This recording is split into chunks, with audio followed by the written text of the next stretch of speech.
Zdravím vás, dnes se podíváme na příběh katarky Thalie. Thalie byla jedním z nejslibnějších katarů Gavony.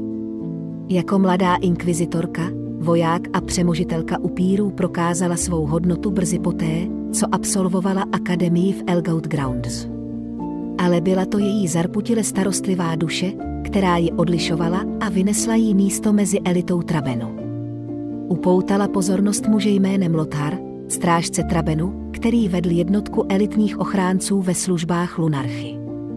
Thalia se jako Lotharova důvěryhodná pravá ruka dozvěděla o Helvault, svatém stříbrném obelisku na nádvoří katedrály, ale nebylo jí řečeno tajemství, že se v něm omylem uvěznila ztracená archanděl Avacyn. Když byl Lothar zabit v obležení Trabenu, Thalia se stala strážkyní Trabenu místo svého předchůdce. Sférochodkyně Liliana Ves se snažila osvobodit démona Griselbranda z Helvaultu, aby ho zničila. Protože sama nedokázala zničit Helvault, donutila k tomu Thalii tím, že ohrožovala životy jejich vojáků. Po zničení Helvaultu byli Avacyn i démoni vypuštěni zpět do světa. Návrat Avacyn způsobil nárůst svaté magie napříč Innistrodem. Její přítomnost obnovila svatá požehnání knězů a symbolů vytesaných do svatyní u silnice. Letky andělů se vrátily, aby porazili monstrózní zvířata, která sužovala provincie. Arcimágové, jejichž božská magie byla utlumena, znovu získali svou moc, nyní byli schopni znovu ovládat mocná kouzla ve jménu Avacyn. Avacyn klid trval jen krátkou chvíli, protože ji zasáhlo šílenství způsobené machinacemi dalšího sférochodce, litomancerky Nahiry.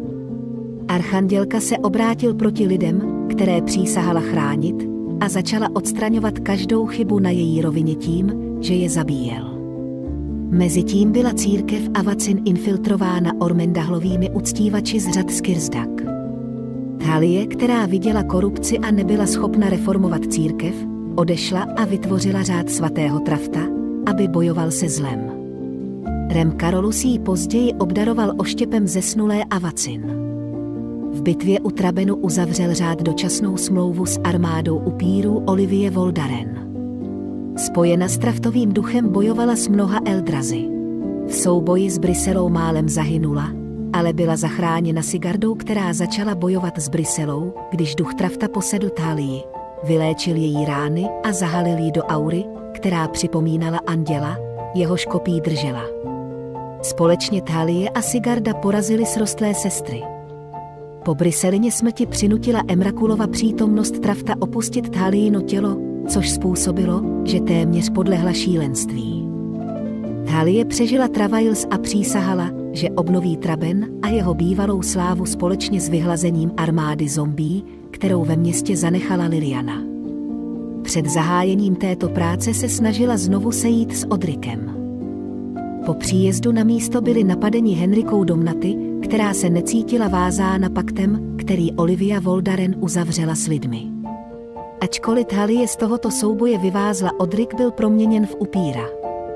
Během perexánské invaze bojovala v Trabenu společně se svými katary, kteří bohužel padli. Na poslední chvíli byla ale zachráněna Gitrokským monstrem, společně se kterým odrazila útok Phyrexianů.